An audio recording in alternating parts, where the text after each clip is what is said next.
welcome to Hong Kong. My name is David Wu. I'm a research student in the Faculty of Education of this university, and I will be your MC for this opening session. We have an exciting program for you today. To start off, I'd like to invite Professor Amy Chai, Pro Vice Chancellor of Teaching and Learning at the University of Hong Kong, to deliver a welcoming speech. Professor Chai.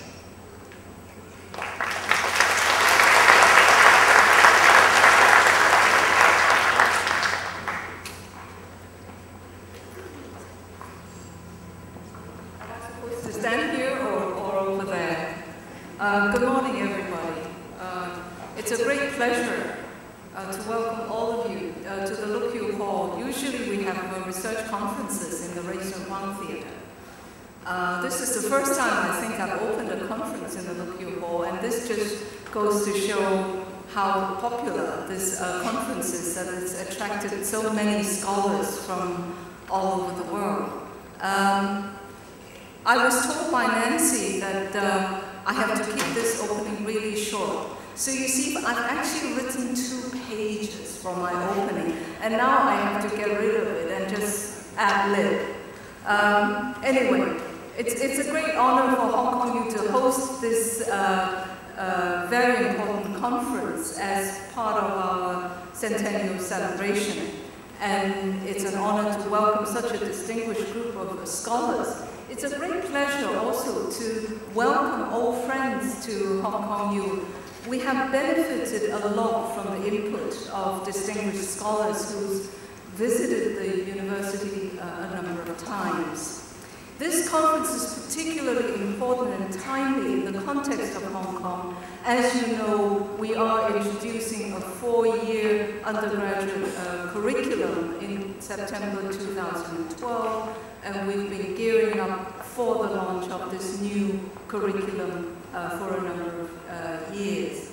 And at Hong Kong University, we started planning the new undergraduate curriculum in 2005. We built a new campus, the Centennial Campus. I don't know if you've seen it, on the western part of the campus. And we're starting to retrofit the old campus, the existing campus, where you are. So you see all the scaffolding that's being put up, and I do apologize for the inconvenience caused by this. The campus looks pretty ugly at the moment, but come back in September 2012, and I promise you it will be a much nicer physical layout. When we designed the new curriculum and also the physical campus, we were guided by a principle that the design should aim to achieve the goal of creating a learning environment which will provide students with access to multiple communities of scholars on campus, and also to the access to the communities of learners, and to design a curriculum and a campus which is conducive to the building of learning communities. So, because of the time limit, I'm not able to highlight some of the features of the new curriculum, but just to say that it is so important that we are thinking in terms of creating rich opportunities for students to gain access to these communities of experts. So when we talk about when we talk about the physical space, we're really not thinking about the physical layout, but rather how the design of this physical space will help to create a social space for learning, an intellectual space, a curriculum space for learning. So when we talk about the spaces of learning, we cannot ignore the importance and the importance of the digital space and the enormous potential that it has for widening the space of learning. In one of our retreats, the theme of the retreat was the learning spaces and the space of learning. So we very much would like to see the design of the various spaces as widening the learning space.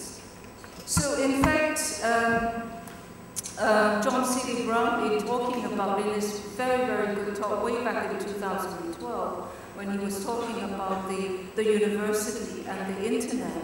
He referred to our students as digital kids, and he was saying that really the modern day technology is like oxygen to our students. It's something that they breathe in, they live in, and what they expect.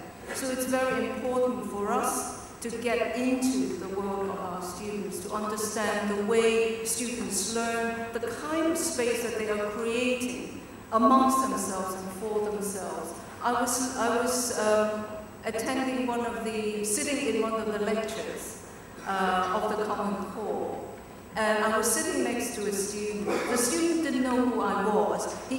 Maybe he would not have done that if he knew that I was there. But anyway, the students around me all had their laptops in, and the teacher was teaching, and this is a course on moral controversies in modern days. And while the teacher was talking, and as we all know, the students were accessing many different things. And I sort of looked over the shoulder and looked at what the student was actually doing. I mean, there's some students who are actually accessing the internet. Some of them were actually responding to what the teacher was saying. So the term euthanasia, you can actually see students Googling euthanasia and looking at the various links where euthanasia was discussed. So what is happening here is that you actually have a parallel simultaneous discourses happening within the learning space, where the teacher, the lecturer, the professor was talking about euthanasia and moral controversies there. At the same time, while this is going on, this learning space is being opened up by the students, you also see the learning space that's created by students talking to another student in the same room, but not next to them. So there was this discussion going on. So in other words, what we're seeing is this immensely rich learning that is going on, which we could not even dream about 20 years ago. I just want to give one more example about the assignments the students were doing. I was sitting through a session where the professors come together to share their experience of teaching the Common Core. And when we looked at the assignments that students produced, I was amazed by the very rich knowledge that is embedded in the work that students produce.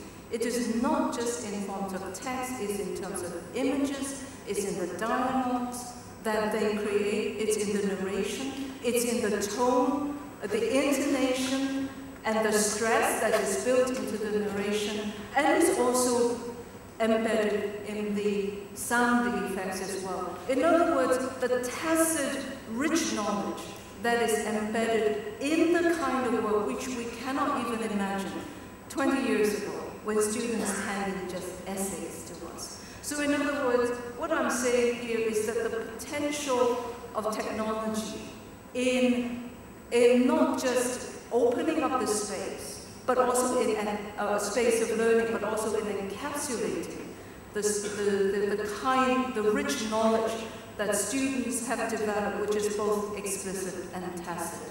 I'm sure there are lots of examples that you have that you will be presenting to us, and we could benefit from your experience in using technology to enhance collaborative learning.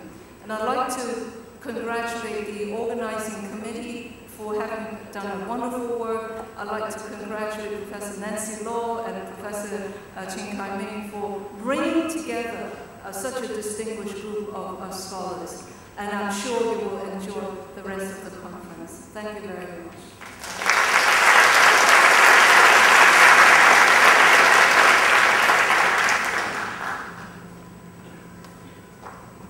Thank you, Professor Cho. Now I would like to invite Mr. Kenneth Chen, JP, Undersecretary of Education for the Hong Kong SAR government, to the stage to deliver his welcoming address.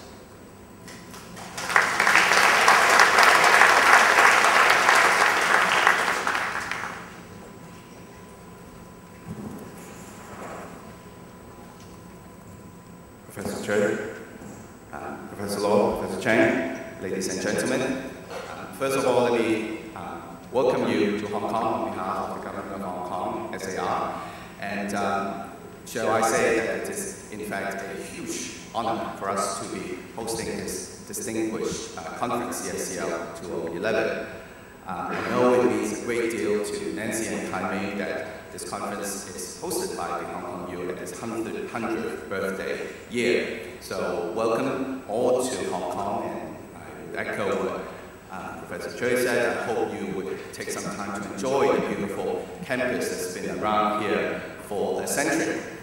Professor Choi actually mentioned about the centenary campus, but in fact you ought to know that the huge engineering feat that has gone into that building, we've actually moved an entire reservoir into a cave so that we can make space to build another great building to accommodate our students. And what you see there actually is impressive, but what is even more impressive is actually what goes behind the scenes.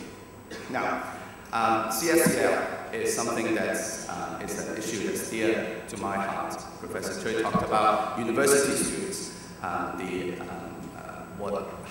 learn in classrooms today. Let me share with you a story about primary school students that I recently saw. And if you will, these are the kids who will be moving through the system in a few years' time. It was, in fact, first of all, it is a collaboration of two schools. In and of itself, this is quite a breakthrough. We have two schools, two groups of primary 6 students. They are divided into groups of 4. And within this group of 4, they are supposed to come up with a topic that has to do with sustainable development. Not only that, this group of 4 would then have to research about that particular topic. It could be water pollution, it could be solid waste pollution, it could be noise pollution in a big city. They research the topic they're supposed to look into, and then put together a computer game that illustrates the solution that they would propose to solve that problem. Now, mind you, this is primary 6 kids. As one of them told me, Mr. Chen, you know how difficult it is to learn how to program a computer game in 6 weeks? But what's remarkable is not so much the technology, which I'm sure you know well. What's remarkable is not so much the collaborative activities, which again you know very well. What I see among these kids is the focus, is the engagement that I rarely see in other classrooms. If you know Asia, you know our students are generally very obedient. You see lots of compliance in our classrooms. But here I saw engagement. It's every kid, when I was walking in, was focused on his solution, was focused on the team discussion, was focused on how they could collaborate well together. I saw one boy, no more than 10, 11 years old, complaining that he has to work with 3 girls. But this is invaluable experience for him, I feel. And the fact that they're engaged in an activity that they are already very interested in, namely the making of a computer game, makes all this learning relevant to them. And I wish that this sort of engagement would be more prevalent in the rest of our system. And I do have high hopes for CSCL to deliver that focus, that student engagement that we all like to see. Now, in Hong Kong, as some of you already know, we are pushing ahead with e-learning.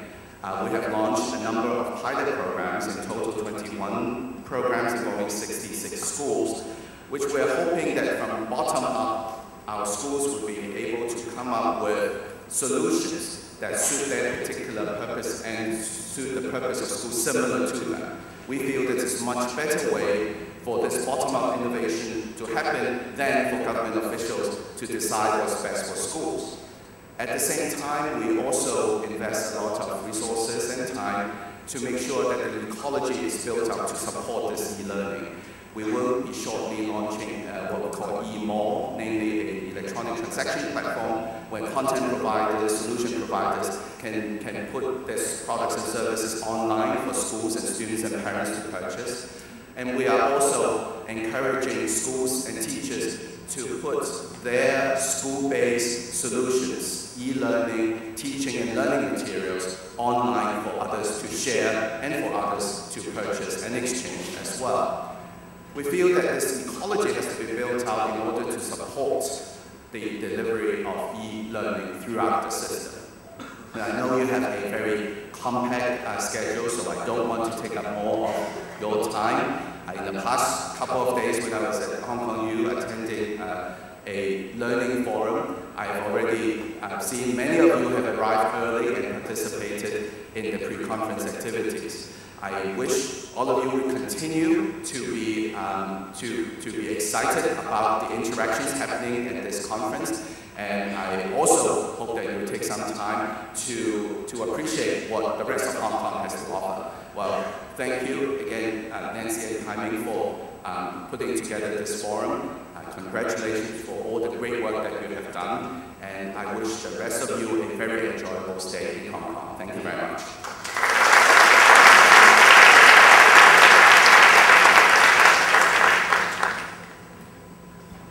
Thank you, Mr. Chen. Now I would like to invite Professor Paul Kirshner, President of ISLS, to the stage to deliver his welcome address.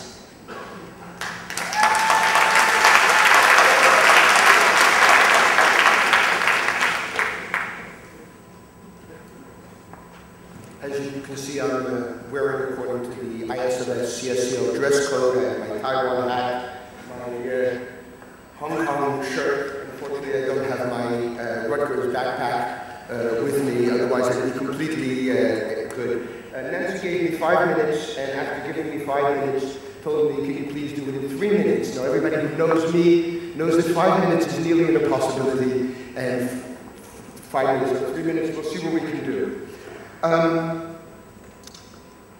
First, this is more presidential than any other type of thing I'd like to invite. I'd like to welcome everyone to this great conference. I'd also like to thank, but more than that, I'd really like to commend and congratulate Nancy and her team for putting this great conference together. I found everything I needed, everything has been arranged, it's just been perfect. So Nancy, thank you very, very much for setting everything up. The theme of the conference is connecting computer-supported collaborative learning to policy and practice. And there's a policy group going on here at the moment. Most of us think that we're extremely relevant, and what we do is extremely relevant. The problem is that others, like teachers and policymakers, often don't see it. This edition of CSCL examines whether and how CSCL practices can bring deep changes to formal and informal education or actually learning processes and practices at all levels, and contribute to education improvement at a system level by informing educational policy. I hope that this conference will be the meeting of the minds that we really need to show and let people see that what we do and what we're thinking really makes a difference in education and educational policy, and that educational policymakers really understand this, and also the teachers who are also going to be here. Try to have this all in the back of your mind when you're listening to the presentations, when you're giving your presentations, as to how we can actually make this difference. Before we start with the real content of the conference, I'd like to make a few short preliminary statements, and this is from the heart. We're a society, and we're more than a society, ISLS. We're a community that's defined and populated by a group of loving, caring, and very dedicated professionals. Every year I try to take part in the doctoral consortium and the early career workshops. There's a heck of a lot of room for early and mid-career people to help shape the society. So I hope that all of those who are here will learn about the society and its organization, talk to the different committees, and maybe join the committees. There'll be meetings on Friday at lunchtime, the conference committee, education, membership, pubs, tech committees, and all their subcommittees. Please come to them, talk to people, think about it. Also, if you're enjoying yourself here at this conference and learning things at this conference, maybe you want to think about organizing a conference yourself in the future. Organizers of past conferences all got out of that situation alive. Many of them are here to actually prove that they're alive. Some people have to be coaxed in ways like drugging them or giving them drinks. It doesn't matter. We as ex-organizers will drug you and drink you into the situation that you'll want to do this. Talk to these people, think about doing it. I hope to see all of you at the open board meeting in the closing on Friday, when the awards for Best Paper, Best Student Paper, and Best Design Paper. I've read them all, they're incredible papers. Please try to be there. And we'll also make known who the lucky team is that will organize CSCL 2013.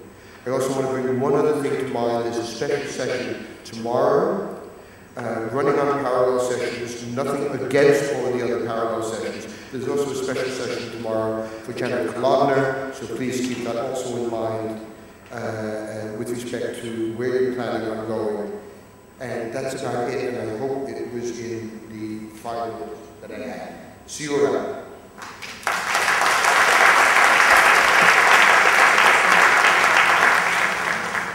Thank you, Professor Kirshner.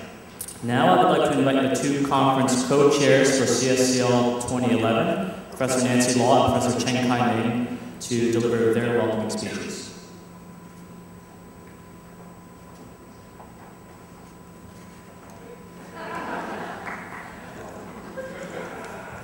For you, yeah, I'll give it a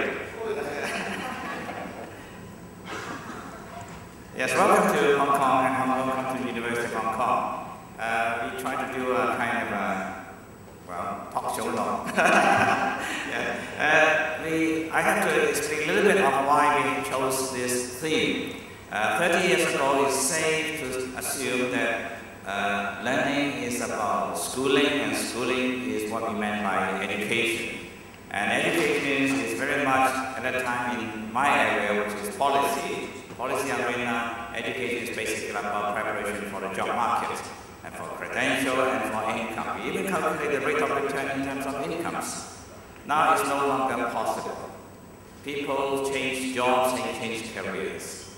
Jobs change by themselves. People lose their jobs. People have to wait for jobs. But that's not the only thing.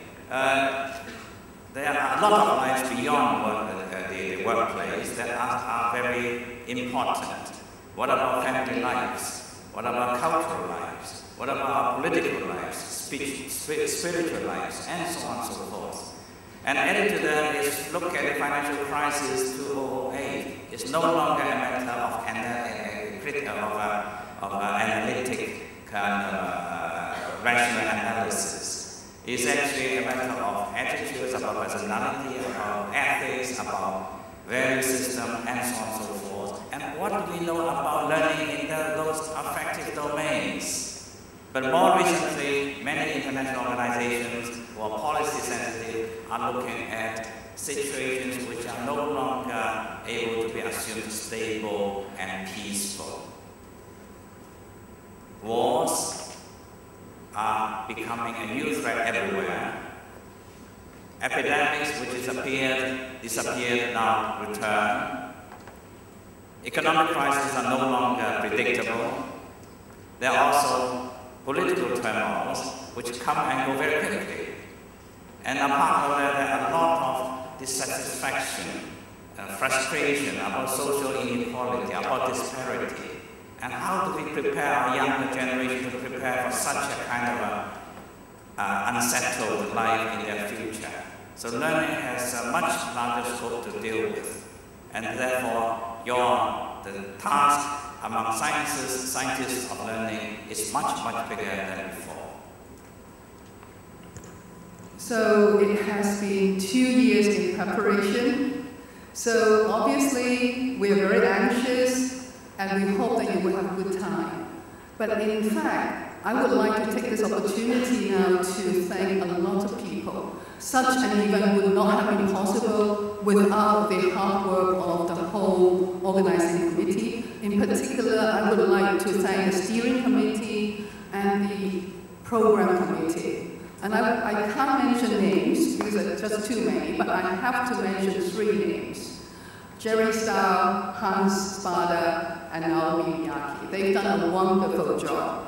going through the hundreds of papers, submission, and then actually putting them into coherent themes and so on. And I agree totally with Paul that we have an amazing collection of very high quality papers, submissions. And in this year, we also, in addition to papers and so on, we do have quite a good set of interactive events, which, as the theme says, we are trying to connect research to policy and practice. And if we are only talking amongst ourselves as researchers, how can we make the connection? So yesterday we've been trying to, or actually over the past 2 days, Monday and Tuesday, we've been very fortunate to get a group of policymakers to be meeting and debating with us the issue of how we can put learning at the center of education. And over the next, today and the next 2 days, we hope that we actually have attracted practitioners. We have for each day coming to this conference about 30 teachers from Hong Kong, sponsored by the Education Bureau in Hong Kong for their participation. We also have, I know, teachers coming from Canada, Singapore, and America, and so on. I may not be able to list all of them, but I'm very impressed. So far, people ask me how many registered. We have about, discounting the teachers from Hong Kong, we have about 400 registrants coming from 38 countries. So we're very pleased to have such a distinguished audience. I would also like to thank the society and everybody here, the society and the various related committees for the support they have given to me. And just now people were talking about CSCL and how it makes a difference to teaching and learning. And I hope that throughout the wonderful work of our volunteers from both the Journalism and Media Studies Center at the university and also our students from the Faculty of Education, we are providing live coverage, live video coverage of the plenary sessions, and there is also live blogging coverage. So go to the website and you can find it so you can have a parallel conversation. Without further ado, I would like to in fact invite my partners in Guangzhou, Shanghai, and Beijing to come up to stage because I would like to alert all of you here, if you are not aware yet, that we have in fact 3 post-conferences taking place next week to take advantage of the proximity to Hong Kong, to bring our global learning scientists to Hong Kong. So I would like to first of all introduce Professor Jianhua Zhao from the South China Normal University, the Guangzhou post-conference. The theme is Learning Sciences and Educational Innovation, Policy, Practice, and Outcomes. And next, welcome you to Guangzhou for the post-CSCL conference. Okay. Thank you. Yeah, and then next is Professor Xiaoqing Hu. Professor Hu is from East China Normal University, and she and her colleagues are working on the post-conference in Shanghai, which is to be taking place on Monday and Tuesday next week. And the theme, the sub-theme is Learning Curriculum Transformation and Pedagogical Innovation in the Age of Digital Technology. Okay, welcome all of you to Shanghai, to East China Normal University. And then next to me is Professor Shanquan Yu. Professor Yu and his colleagues at the Beijing Normal University is working hard on preparing for the Beijing Post-Conference to be held on July 14 to 15, and the sub-theme is ICT and Educational Transformation, Roles, Factors, and Sustainability. Welcome everyone to Beijing. is a window to see China's how to use ICT change the Chinese education. I hope everyone have a fantastic experience. So I hope all of you would have an enjoyable stay in Hong Kong, and also some of you hopefully would also travel with us to mainland China to the 3 cities. Thank you.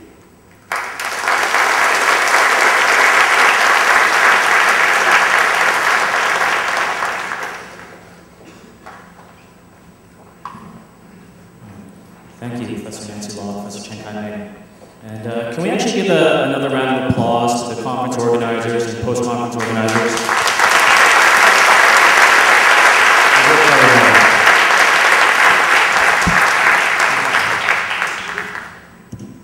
I would now like to invite Professor Amy Choi, Mr. Kenneth Chen, and Professor Paul Kirshner to the stage to dot the lion's eye to mark the formal opening of CSCL 2011.